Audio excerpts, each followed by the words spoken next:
Meus irmãos, graça e paz da parte do nosso Senhor e Salvador Jesus Cristo. Nós vamos continuar a nossa série em Daniel, que eu peço que você abra a sua Bíblia já em Daniel 3. Nós trataremos do capítulo 3 inteiro, mas apenas por economia de tempo, nós vamos ler dos versículos 1 até o versículo 15.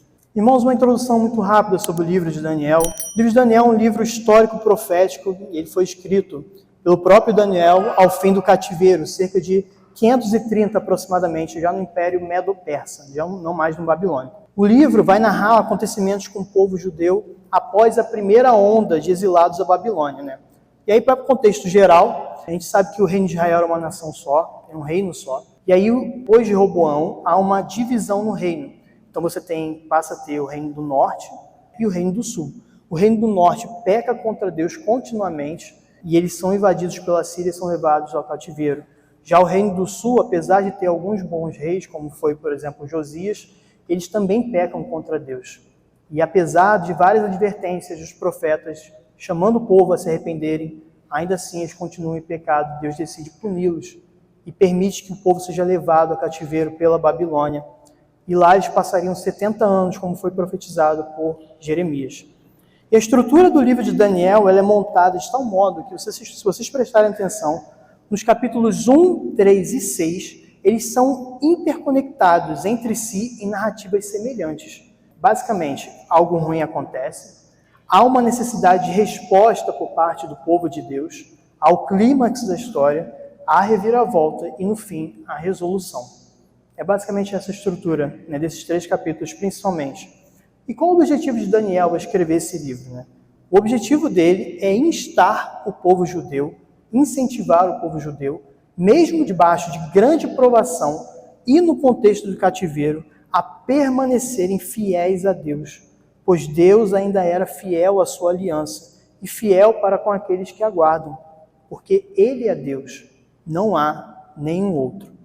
E aí começamos a parte 1 do nosso capítulo, E aí só para fazer um comentário bem breve, há um tempo atrás, o reverendo Paulo veio aqui na nossa igreja e ele pregou sobre a situação de Jacó com o anjo, Depois da pregação, o pessoal se reuniu e falou, cara, eu só conseguia pensar naquela música, Jacó segurou o anjo. Eu sei que na cabeça de vocês deve estar pensando, Sadraque, Mesaque e Abidnego, foi jogar na fornalha e sentiram medo. A gente sempre lembra dessas músicas. E o que acontece é que se nós lermos, de fato, o capítulo 3 isoladamente, nós vamos achar que o capítulo se trata de 3 amigos que foram jogados na fornalha e foram livrados por Deus. E acabou. E se nós lermos isoladamente, esse é o foco do capítulo 3. Mas o texto é muito mais do que isso. No capítulo 2, Daniel interpreta o sonho do rei, no qual havia uma estátua que simbolizava os reinos, o reino presente e os reinos vindouros. E nesse sonho, Nabucodonosor ele era a cabeça de ouro. E como Daniel mesmo chamara, ele era rei de reis, um rei acima de reis. Daniel, então, ele anuncia ao rei Nabucodonosor que o reino dele teria fim e o reino de Deus viria. E que esse reino, o reino de Deus, não teria fim. O fato de Nabucodonosor construir uma estátua de si mesmo não é apenas uma afronta contra os decretos de Deus e uma autoexaltação, uma autopromoção. É um modo bastante soberbo de afirmar, meu reino não vai ter fim, meu reino não vai acabar. É isso que Nabucodonosor faz quando ele constrói a estátua. A gente vê isso aqui no capítulo 3, versículo 1. Então ele constrói a estátua, constrói-a toda de ouro, e não obstante ele decide chamar todos os líderes políticos subordinados a ele para participarem. Isso incluía, por conta do desfecho lá do capítulo 2, Sadraque, Mesaque e Abidnego. Lá no verso 49, você pode ler assim, a pedido de Daniel, capítulo 2, verso 49, a pedido de Daniel, o rei pôs Sadraque, Mesaque e Abidnego como administradores da província da Babilônia, mas Daniel permaneceu na corte do rei. Então nós chegamos nos versos 2 a 7. Conforme nós lemos, o autor sagrado ele registra repetidamente 3 coisas. Não sei se vocês repararam que ele tem uma repetição de termos. Vai falar dos oficiais, uma repetição de termos, dos instrumentos, uma repetição de termos. Ele vai repetir 3 termos. Primeiro, todos os representantes do estado da Babilônia estavam ali. Ou seja, que ele era um evento de grande influência política. Segundo, ele vai registrar os instrumentos musicais. Uma grande orquestra estava organizada naquele evento. E terceiro, foi Nabucodonosor que levantou a estátua.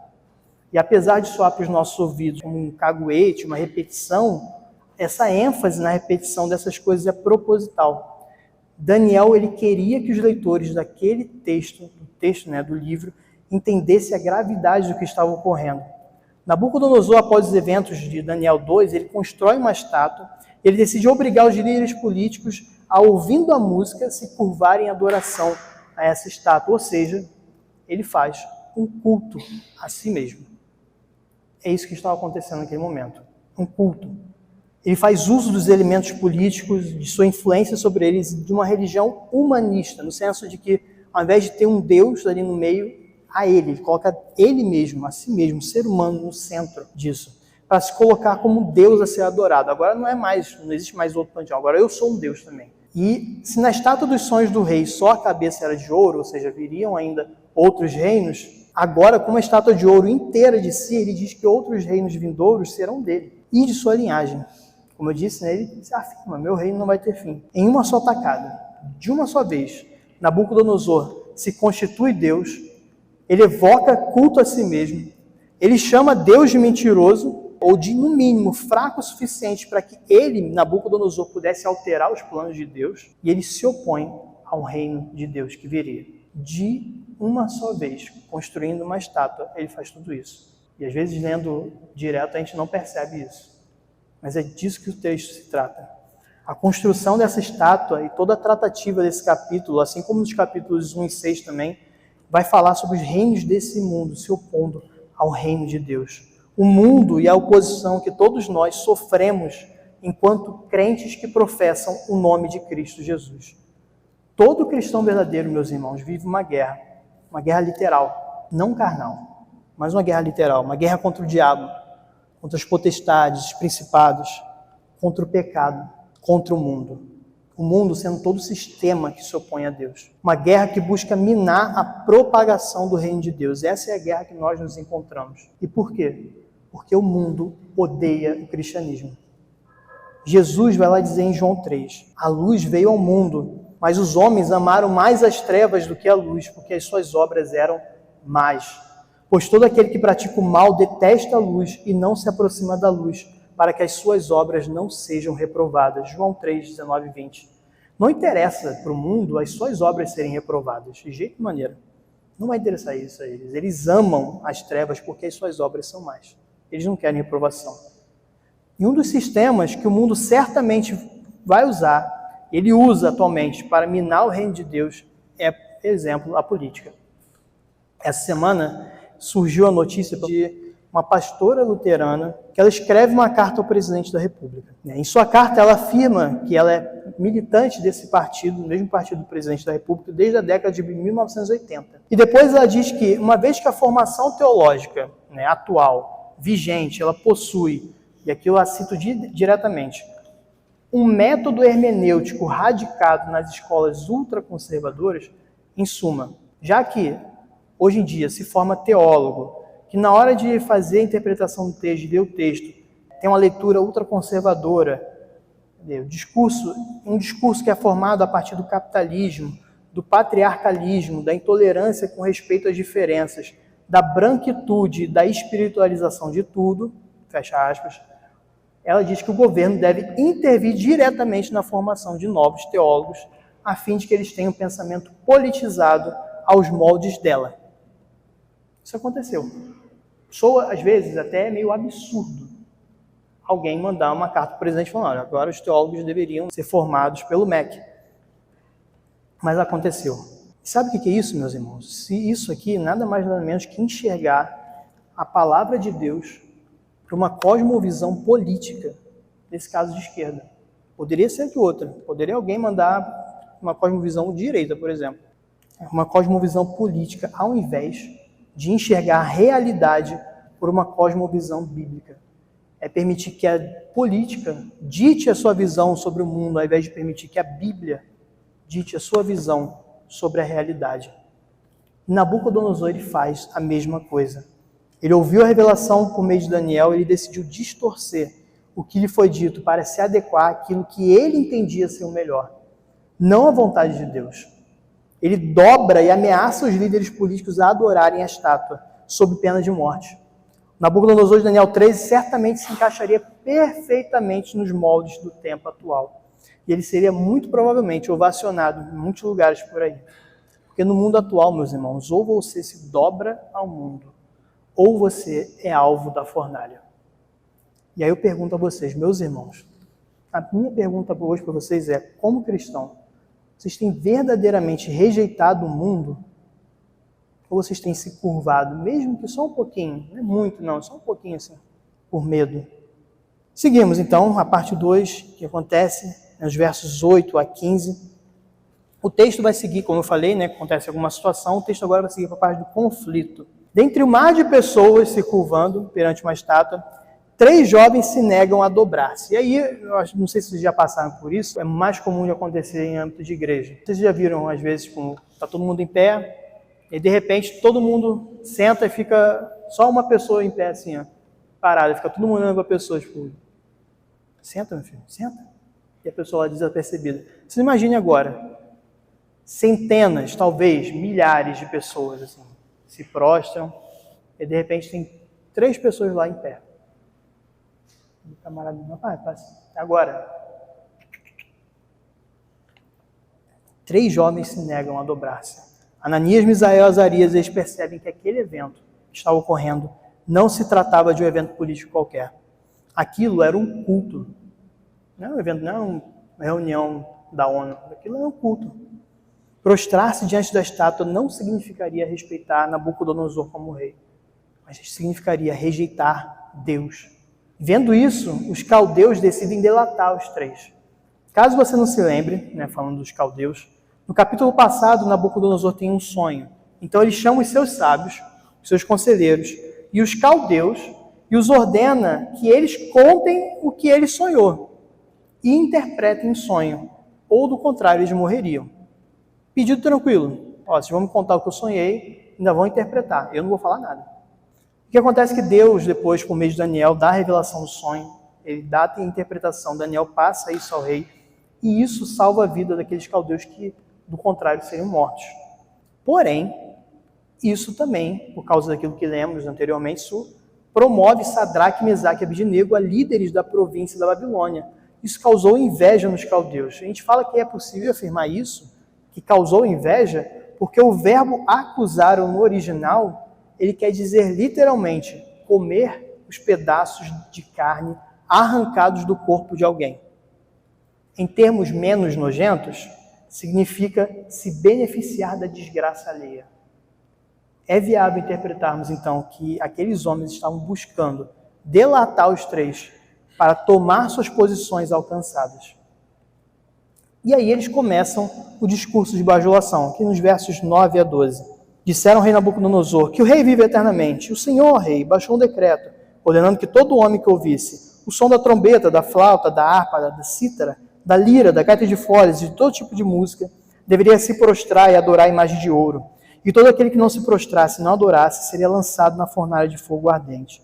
Há uns homens judeus que o Senhor, ó rei, pôs como administradores da província da Babilônia, Sadraque, Mesaque e Abednego.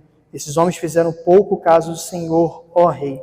Não prestam culto aos deuses do rei, nem adoram a imagem de ouro que o Senhor levantou. O discurso aqui ele é maldoso e ele é bastante perceptível, assim, ser maldoso nesses trechos, né? E mais uma vez nós vemos um discurso bastante parecido com os discursos do século XXI, do século atual.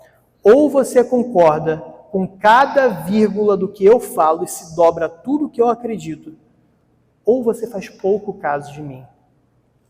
Essa é a mentalidade humana, e sobretudo atual. E ela tenta, a qualquer custo, subjugar os valores cristãos. A todo momento nós somos convidados a fazer questão. Nós devemos fazer questão de concordar com as ideologias de gênero. Nós devemos fazer questão de concordar com posições políticas anticristãs. Nós devemos fazer questão de concordar com posicionamentos antibíblicos. Toda hora nós somos instados a faça questão disso, faça questão daquilo. Tudo, faça questão de tudo e de todos, menos de Deus. Essa é a mentalidade no mundo. E talvez na visão daqueles líderes era melhor se curvar e poupar suas vidas. Mas essa não era a mentalidade de Ananias, Misael e Azarias, graças a Deus. Eles são levados para diante de Nabucodonosor para se explicarem.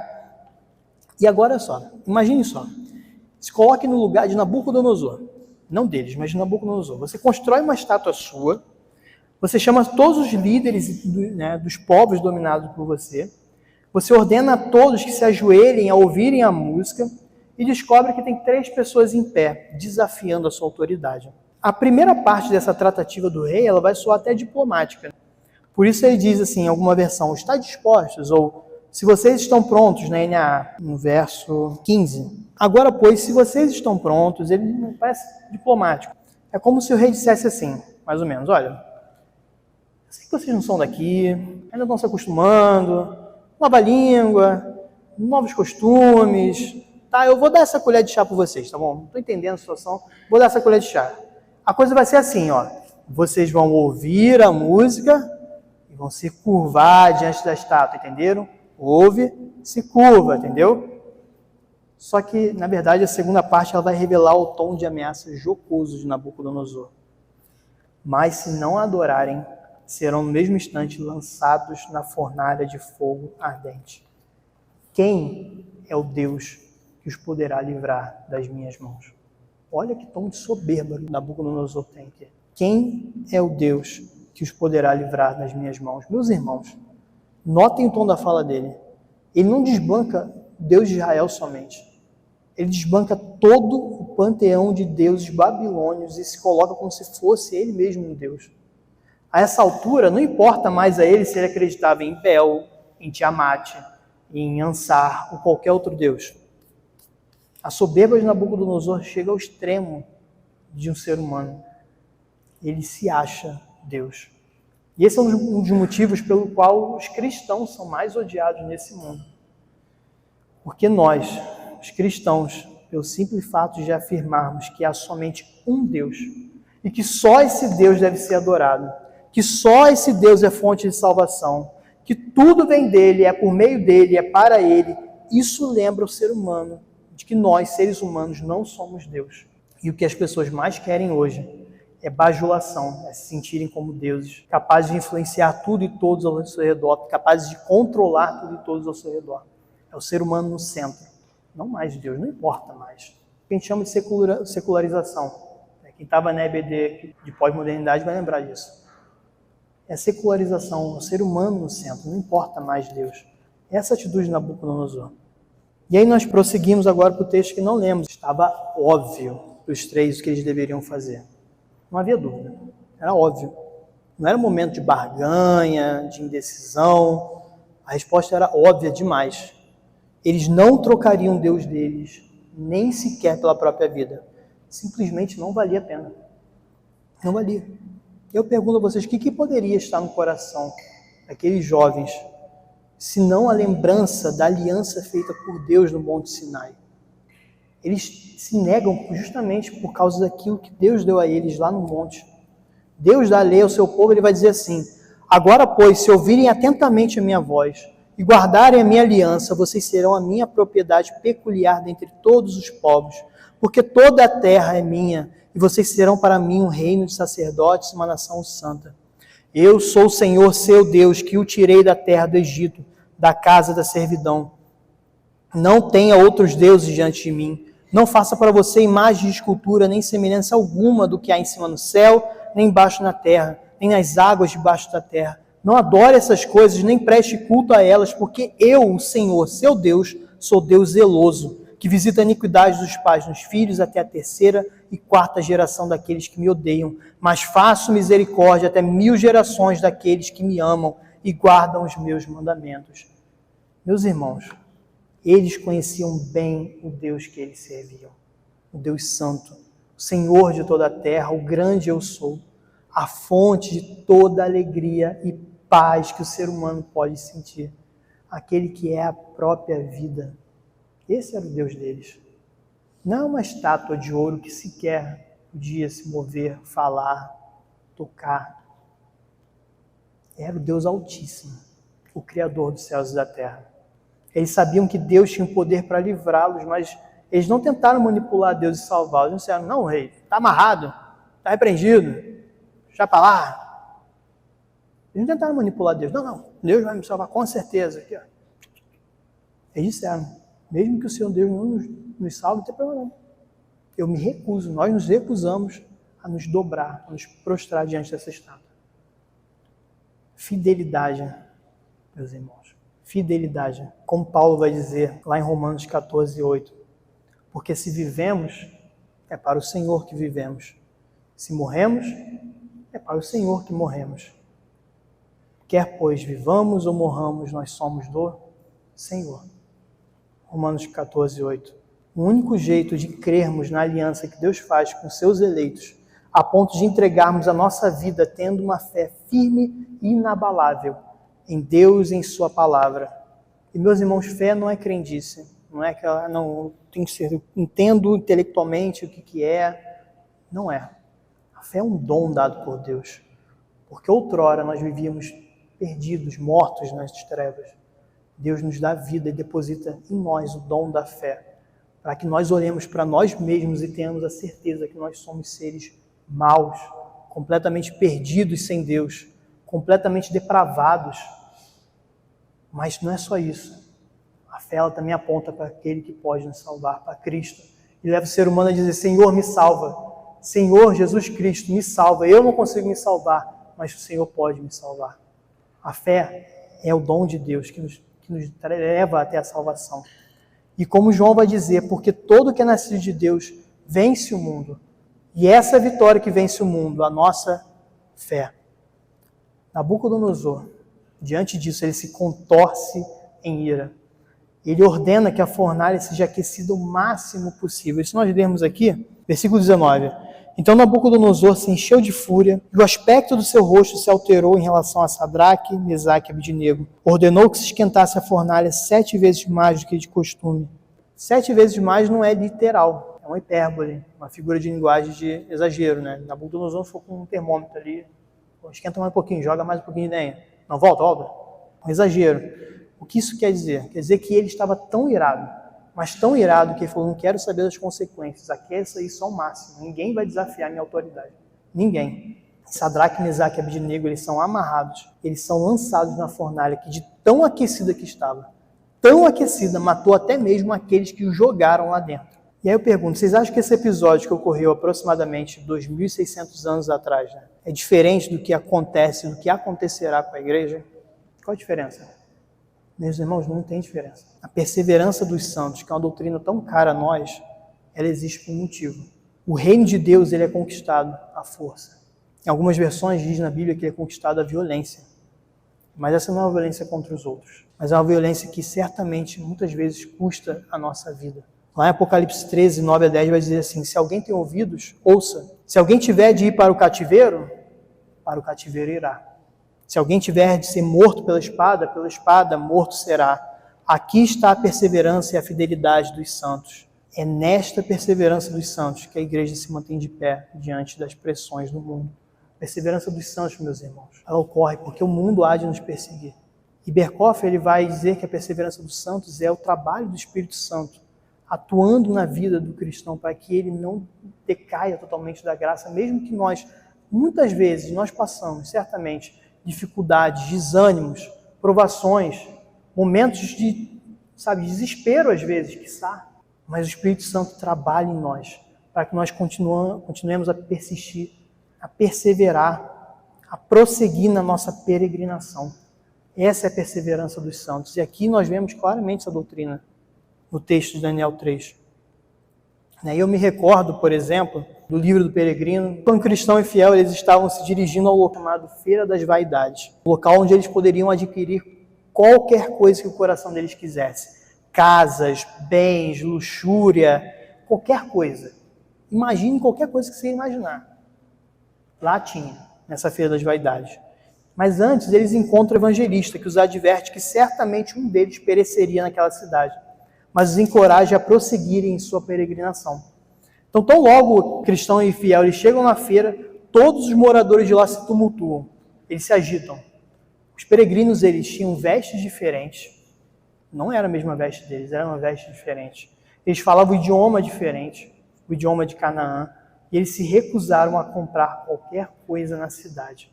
Só isso, só esse fato, foi suficiente para rapidamente maltratarem cristão e fiel e os lançarem numa jaula. E aí, durante o julgamento, fiel é condenado, é morto. Uma carruagem busca o leva para a cidade celestial, enquanto o cristão permanece e segue viagem. Mas da morte de fiel, um outro companheiro de viagem surge a cristão, que é o esperança. Meus irmãos, a nossa vida é igual a isso aqui. Nós certamente, quando nos posicionamos diante de Deus, seremos fustigados, seremos perseguidos. Não falo por ir atrás das pessoas e tentar convencê-las, é simplesmente pela posição que assumimos diante do mundo. O mundo não tolera isso. Fiel, ele foi morto, mas dessa morte dele surge um outro companheiro para cristão, que é o esperança, ou esperançoso em algumas versões, né? E assim, se o capítulo de Daniel 3 terminasse aqui, nós certamente teríamos uma linda história de perseverança e fidelidade por parte dos três. Assim como no livro do Peregrino, mas acontece que o Deus de Sadraque, Mesaque e Abednego, que também é o nosso Deus, aquele que é a esperança da igreja, não é mais um personagem apenas, ele é a esperança da igreja.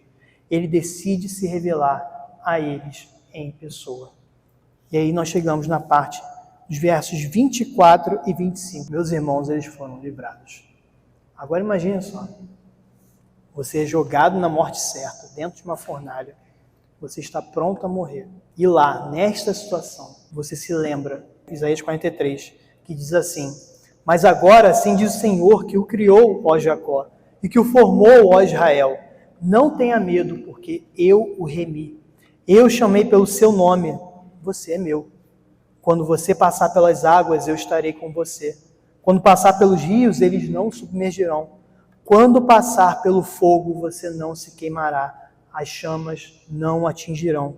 Porque eu sou o Senhor, seu Deus, o Santo de Israel, o seu Salvador. Cumprimento da promessa ao vivo aqui na vida deles.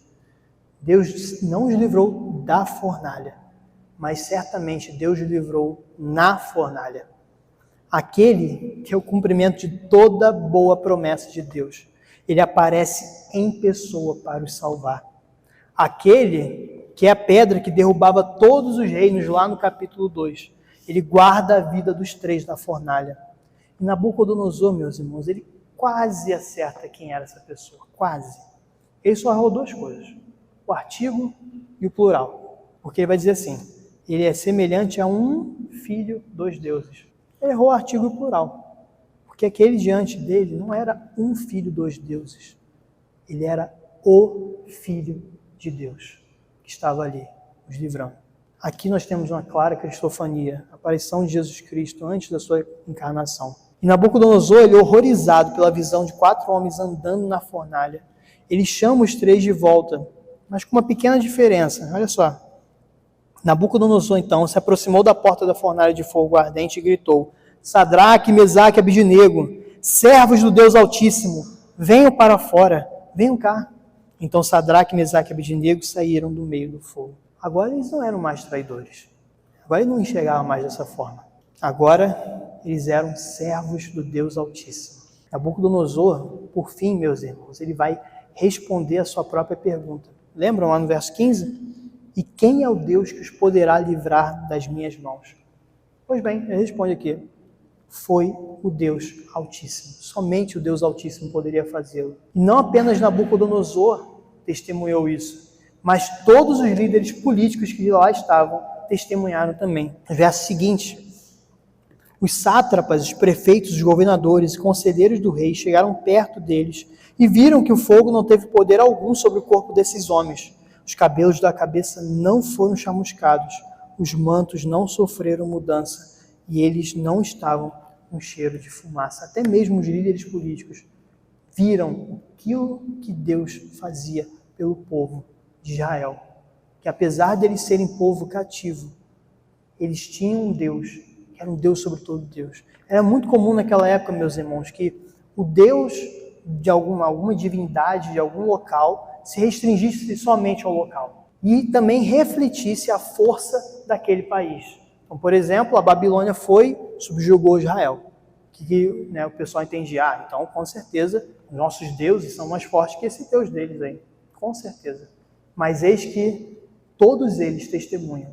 Uma nação que mesmo estando em situação de cativeiro, eles têm um Deus que é capaz de livrá-los, não da fornalha, mas certamente na fornalha, que às vezes nos espanta ainda mais. Imagine só, meus irmãos, que situação incrível. O mundo se levanta, o mundo sempre vai se levantar contra nós, mas não há, irmãos, fornalha ardente, dificuldade ou provação possa destruir o povo de Deus. O mundo se levanta, mas é Cristo quem livra a sua igreja, quando ela deposita sua fé somente nele. Amém? Concluindo, só lendo os outros versos, Nabucodonosor disse: Bendito seja o Deus de Sadraque, Mesaque e Abednego, que enviou o seu anjo e livrou os seus servos que confiaram nele, pois não quiseram cumprir a palavra do rei, preferindo entregar o seu corpo a servir e adorar um Deus que não era o Deus deles. Portanto, faça um decreto, ordenando que todo povo, nação e língua que disser blasfêmia contra o Deus de Sadraque, Mesaque e Abednego seja despedaçado, e que as suas casas sejam reduzidas a ruínas, porque não há outro Deus que possa livrar como este. Então o rei fez prosperar Sadraque, Mesaque e Abednego na província da Babilônia. Concluindo, meus irmãos, Deus é exaltado quando os seus filhos testemunham fidelidade a Ele no mundo. Sadraque, Mesaque e Abednego poderiam ter se prostrado diante da estátua para pouparem suas vidas, mas eles jamais teriam experimentado de Deus da forma que experimentaram, caso tentassem salvar suas próprias vidas. Pois quem quiser salvar a sua vida, a perderá. E quem perder a vida por minha causa, esse a achará. Mateus 16, 25. Nós somos chamados a testemunhar diariamente de Deus. O testemunho dos três fez Nabucodonosor decretar uma ordem que protegia o povo judeu, no contexto de exílio, como nós lemos aqui agora.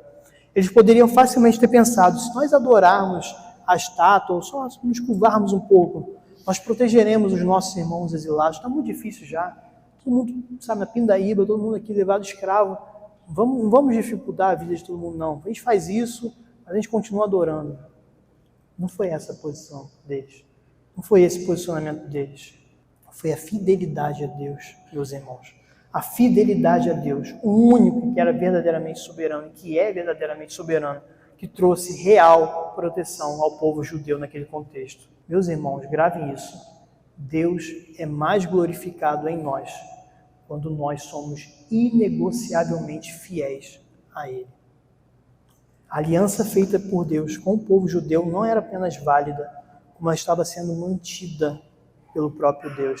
Em vista do Evangelho, nós podemos afirmar como a aliança feita por meio de Cristo, ela é superior às pressões do mundo, porque é o próprio Deus, é o próprio Cristo que sustenta esta aliança, assim como a sustentou dentro da fornalha de fogo. Cristo livra aqueles homens da morte. E a aliança no Antigo Testamento foi entregue por Moisés, mas ela apontava para um Deus que não apenas renovaria sua aliança com o povo judeu, mas faria uma nova aliança que alcançasse todos os povos, tribos, línguas e nações por meio do Filho de Deus, Cristo Jesus. Meus irmãos, nós estamos diante da mesa da nova aliança. Em breve comungaremos. E a aliança de Deus, ela é uma só. Ela estava lá com Sadraque, Mesaque e Abednego na fornalha. Porque lá com eles na fornalha estava aquele que desceu dos céus e se encarnou. Aquele que livrou os 3 amigos da morte. É aquele que se entregou à morte por nós. Aquele que livrou os 3 da ira do rei humano é o mesmo que sofreu a ira justa do único Deus em nosso lugar.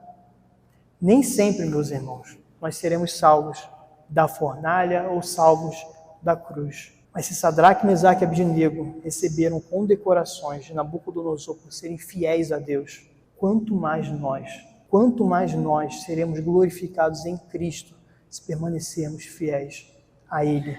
Como está escrito lá em Apocalipse 2:10, ser fiel até a morte e dar-te-ei a coroa da vida. Ser fiel até a morte e dar-te-ei a coroa da vida. Trouxe apenas 2 aplicações, então encerramos. O mundo inteiro, reis, homens de poder, políticos, legisladores, executores, juízes, ministérios públicos, a mídia, as músicas, a arte e tudo mais. O mundo inteiro fará pressão para que tenhamos outros deuses e que adotemos ídolos em nossas vidas. Muito dificilmente hoje alguém vai te obrigar a se dobrar diante de uma estátua, a se curvar, ou dizer, você vai ser jogado na fornalha de fogo. Muito dificilmente isso vai acontecer. Mas todos os dias nós somos convidados a aceitarmos coisas espúrias que vão de encontro, vão contra a palavra de Deus. Você será convidado a participar de esquemas errados no seu trabalho, por exemplo, sob pena de perder o emprego. Você será convidado a concordar na sua escola, na sua faculdade, no seu meio, concordar e aceitar a linguagem neutra, doutrinações políticas e acadêmicas que vão excluir cosmovisão cristã, sob pena de ser perseguido caso você não faça. Isso é muito comum no meio acadêmico hoje, infelizmente. Você será convidado, por exemplo, a ficar fazendo fofoca, a ficar falando mal dos outros, a ficar, como o termo aqui diz, arrancando a carne dos outros, se beneficiando disso. Você vai ser convidado a muita coisa durante toda a sua vida. Em um mundo que rejeita a ideia de verdade absoluta, meus irmãos, você vai ser convidado, sim, a aceitar o pluralismo, o hedonismo, o paganismo. O pluralismo sendo a ideia, na ausência de uma verdade absoluta, tudo é verdade. Não há mais uma verdade central, não há mais uma verdade apenas. Tudo é verdade. Então existe a sua verdade, existe a minha verdade, existe a verdade do Carlos, existe a verdade do André. Todo mundo tem a verdade. É isso que eles querem que você aceite. Não existe uma verdade única. E que você pode buscar o prazer o quanto você quer. Não importa, busque o seu prazer. Não se negue. Não precisa tomar a sua cruz, não. Vá atrás de prazer, meu querido. Ou pior, e aí vai ainda pior. Tudo é Deus. Você não precisa pregar esse Deus. Deus encarnado, Deus que se entrega. Não, que é isso? Tudo é Deus. A natureza é Deus. Você é Deus, eu sou Deus. Todo mundo é Deus. Isso é uma visão mundana. Uma visão muito mundana. Mas eis aqui minha aplicação a vocês, meus irmãos. Resista. Resista. Não se amolde. Não ame o mundo e nem ame as coisas do mundo. Nós somos chamados, meus irmãos, a perseverarmos. Nós não somos convidados a nos metermos em discussões tolas do Facebook ou no Instagram. Nós não somos chamados, tampouco, a assumir papel de convencedores dos outros do bem e do mal. Nós somos chamados tão somente a nos posicionarmos em fidelidade a Deus. No centro mundial de sua época, sob a ameaça de morte, Ananias, Misael e Azarias se posicionaram diante do rei e de todos os líderes de sua época contra a ideia de adorarem qualquer outra coisa ou pessoa que não Deus, o único e verdadeiro Deus. Eles são exemplo vivo daquilo que Paulo nos recomenda quando diz assim: portanto, irmãos, pelas misericórdias de Deus, peço que ofereçam seu corpo como sacrifício vivo, santo e agradável a Deus. Este é o culto racional de vocês. E não vivam conforme os padrões desse mundo, mas deixem que Deus os transforme pela renovação da mente, para que possam experimentar qual seja a boa, agradável e perfeita vontade de Deus. E ainda além, João vai dizer assim: não amem o mundo nem as coisas que há no mundo. Se alguém amar o mundo, o amor do Pai não está nele. Porque tudo o que há no mundo, os desejos da carne, os desejos dos olhos e a soberba da vida, não procede do Pai, mas procede do mundo. Ora, o mundo passa, bem como os seus desejos, mas aquele que faz a vontade de Deus permanece para sempre. Faça a vontade de Deus, meu irmão. Resista, não se amolde. E 2, e assim encerramos, nós passaremos por provações. Enquanto nós formos peregrinos nessa terra, nós seremos fustigados pelo pecado que tão de perto nos rodeia, pelo mundo que se colocará a nosso dispor, ou para nos seduzir, ou para nos ameaçar. Nós seremos perseguidos, caluniados, injuriados, xingados, maltratados e, quiçá, mortos. Não se engane. Isso acontece e acontecerá com a igreja do Senhor. Mas tenha bom ânimo.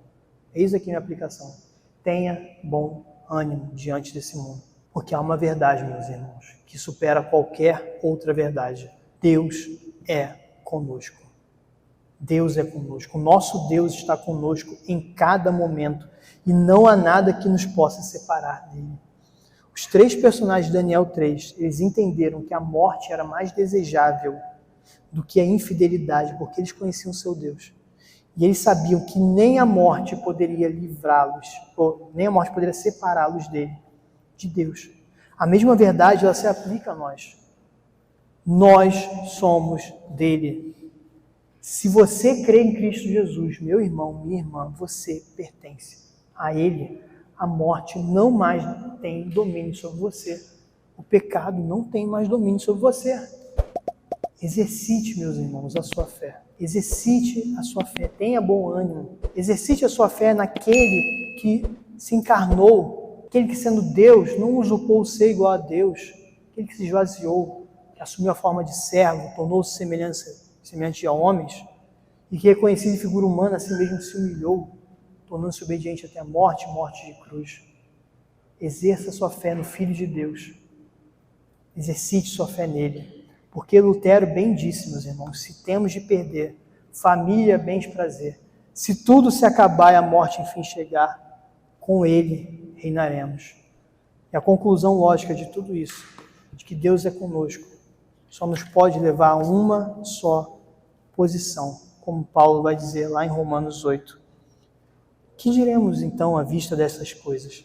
Se Deus é por nós, quem será contra nós? Aquele que não poupou seu próprio filho, mas por todos nós o entregou, será que não nos dará graciosamente com ele todas as coisas? Quem tentará acusação contra os eleitos de Deus? É Deus quem os justifica. Quem os condenará? É Cristo Jesus quem morreu, ou antes quem ressuscitou, o qual está à direita de Deus e intercede também por nós. Quem nos separará do amor de Cristo? Será a tribulação, ou a angústia, ou a perseguição, ou a fome, a nudez, o perigo, ou a espada? Como está escrito, por amor de ti somos entregues à morte continuamente. Fomos considerados como ovelhas para o matadouro. Em todas estas coisas, porém, somos mais do que vencedores por meio daquele que nos amou. Porque eu estou bem certo de que nem a morte, nem a vida, nem os anjos, nem os principados, nem as coisas do presente, nem do porvir, nem os poderes, nem a altura, nem profundidade, nem qualquer outra criatura poderá nos separar do amor de Deus que está em Cristo Jesus, nosso Senhor. Amém? Senhor Deus, não há nada, Senhor, nada neste mundo que pode nos separar de Ti. Não há nada neste mundo, meu Senhor. Não há fornalha, não há reis, não há pressão social, não há, Senhor, nada que valha mais do que ser fiel a Ti. Ao Deus, Senhor, que nos livra, que nos protege, que nos alimenta, que cuida de nós, que nos ama. Senhor, Tu és Deus. Tu és Deus em qualquer lugar. Tu és Deus em Israel, és Deus na Babilônia, é Deus no Brasil. O Senhor é Deus, é o Senhor de toda a terra. Tu és a nossa esperança, Senhor. Tu és a nossa esperança. E assim como Sadraque, Mesaque e Abednego, Senhor, eu peço que todos nós possamos ser fiéis a Ti em todos os nossos caminhos, a fim, Senhor, de que o Teu nome seja engrandecido em toda a terra. E assim oramos em nome de Cristo Jesus. Amém. Amém? O rei Nabucodonosor fez uma imagem de ouro que tinha 27 metros de altura e 2,70 metros de largura, que ele levantou na planície de Dura, na província da Babilônia. Então o rei Nabucodonosor mandou reunir os sátrapas, os prefeitos, os governadores, os juízes, os tesoureiros, os magistrados, os conselheiros e todos os oficiais das províncias, para que viessem à dedicação da imagem que o rei Nabucodonosor tinha levantado. Então se reuniram os sátrapas, os prefeitos, os governadores, os juízes, os tesoureiros, os magistrados, os conselheiros e todos os oficiais das províncias, para a dedicação da imagem que o rei Nabucodonosor tinha levantado, e ficaram em pé diante da imagem que Nabucodonosor tinha levantado. Nisto o arauto proclamou em alta voz: ordena-se a vocês, pessoas de todos os povos, nações e línguas, que no momento em que ouvirem o som da trombeta, da flauta, da harpa, da cítara, da lira, da gaita de foles, de todo tipo de música, vocês se prostrem e adorem a imagem de ouro que o rei Nabucodonosor levantou. Quem não se prostrar e não a adorar será, no mesmo instante, lançado na fornalha de fogo ardente. Assim, quando ouviram o som da trombeta, da flauta, da harpa, da cítara, da lira e de todo tipo de música, pessoas de todos os povos, nações e línguas se prostraram e adoraram a imagem de ouro que o rei Nabucodonosor tinha levantado. No mesmo instante, alguns homens caldeus se aproximaram e acusaram os judeus.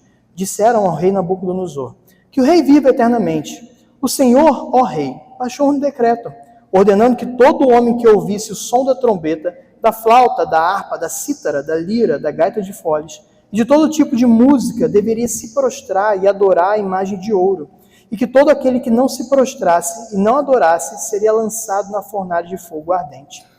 Há uns homens judeus que o Senhor, ó rei, pôs como administradores da província da Babilônia, Sadraque, Mesaque e Abednego. Esses homens fizeram pouco caso do Senhor, ó rei. Não prestam culto aos deuses do rei, nem adoram a imagem de ouro que o Senhor levantou. Então Nabucodonosor, irado e furioso, mandou chamar Sadraque, Mesaque e Abednego, e eles foram levados à presença do rei. Nabucodonosor lhes disse: Sadraque, Mesaque e Abednego, é verdade que vocês não prestam culto aos meus deuses, nem adoram a imagem de ouro que levantei? Agora, pois, se vocês estão prontos, quando ouvirem o som da trombeta, da flauta, da cítara, da harpa, da lira, da gaita de foles, prostrem-se e adorem a imagem que eu fiz. Mas se não a adorarem, serão no mesmo instante lançados na fornalha de fogo ardente. E quem é o Deus que os poderá livrar das minhas mãos?